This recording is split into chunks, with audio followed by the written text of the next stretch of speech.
let me transition to baseball. And can you separate with this team GCU from Vandy when you watch what play? Because I think you and I both thought Irvine was going to be, really really tough from the jump, and probably better than the non top 25 ranking. Like when you're watching this team, you knew it was going to be pretty fluid, and we shouldn't make any sweeping judgments. Where have you kind of landed on what you think you're going to see this upcoming weekend? Yeah, it's I can separate it. I mean, I think opening weekend, Irvine, like you said, I mean that's a good team. Yeah, it They're going to is. be they're going to be a tournament team. They got some guys that can pitch. I think they hit better than what I was expecting. But Vanderbilt, Nebraska, I think you saw the type of competitive group that they can be. You saw the bullpen depth in that game that I think Nebraska has, and I think you saw that over the whole weekend.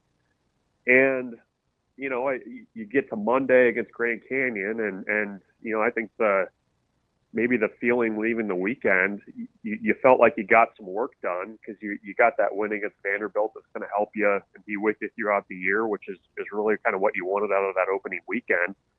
But you also felt like 3-1 was right there, and the lineup just wasn't able to find a Yeah. big hit early in that game. So I think for the most part, you have to feel pretty good about the way that those four games played out.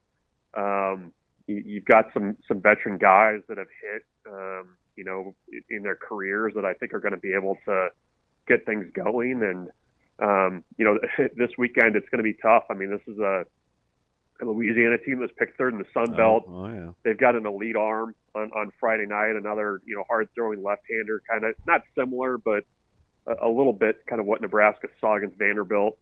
And a team that, when you go to Louisiana and you're trying to play 3 games down there, like you better make sure you beat them because that's a tough place to play.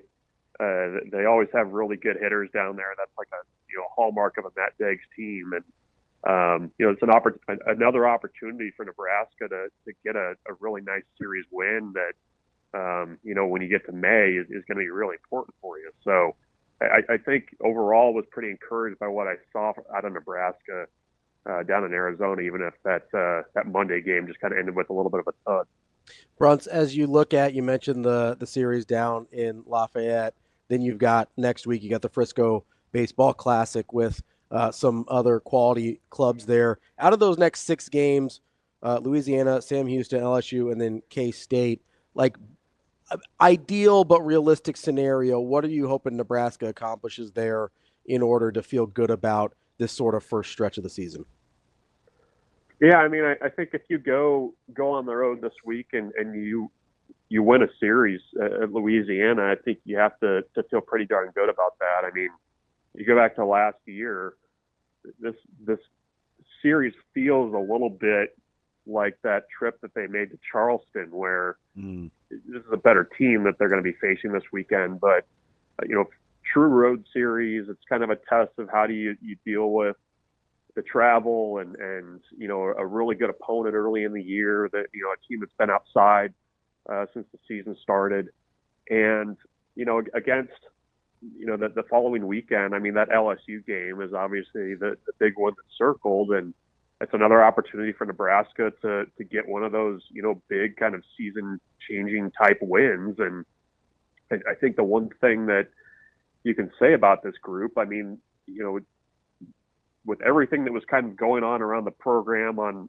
Saturday with Greg Sharp's passing, I mean, I know that was very strongly felt by the baseball program.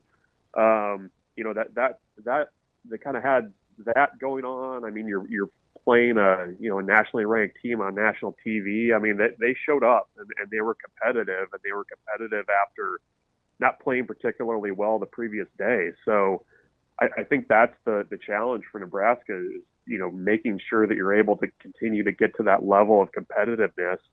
And they're going to have to, because this is a really tough stretch of 6 games they've got coming up. And, With the way the Big Ten schedule is now, you basically come right home and you start conference play, which is kind of wild that, for what second week of March, you're going to be having conference games in Lincoln.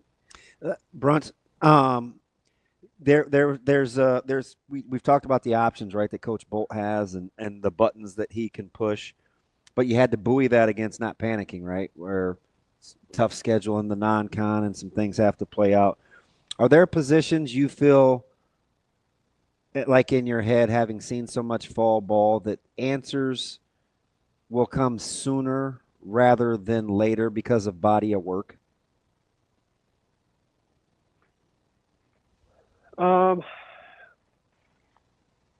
Yeah, I think, in terms of just battles or position areas that they're still trying to figure guys out. I mean, you gotta find at bats somehow for Ravi Boland and in that outfield. You got to find at bats for Rhett Stokes. I mean, I think Nebraska's lineup might look a little bit different this weekend in some different combinations than what they had the first weekend, just because they're trying to figure out their best nine there. The kind of fascinating part is going to be on with bullpen roles, things like that I think they're still sorting through, because we've talked about it that Christo and Worthley are going to be big parts of this pitching staff. I think I don't know that either of those guys were at their best down in Arizona, but I mean, I think they're still going to be a piece of it.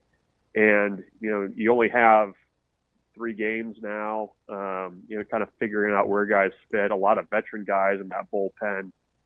You didn't even see Casey Dice at all. In those 4 games. There's 3 or 4 freshmen that didn't throw that I know Nebraska feels like they could throw if they needed to. So I think they're still kind of piecing that stuff together too, and figuring out where guys are best. But I do think that this is they've got choices, they've got options. It's just kind of a matter of figuring out, and this is a bit of a luxury, I think. Like, if you're kind of being able to say, like, okay, this is the type of role and situation where this guy is going to be able to function best, and actually being able to put him in that role rather than having to just shoehorn somebody in, that's a good place to be as a coach, I think. And I think they have the depth on that pitching staff to be able to do that this year.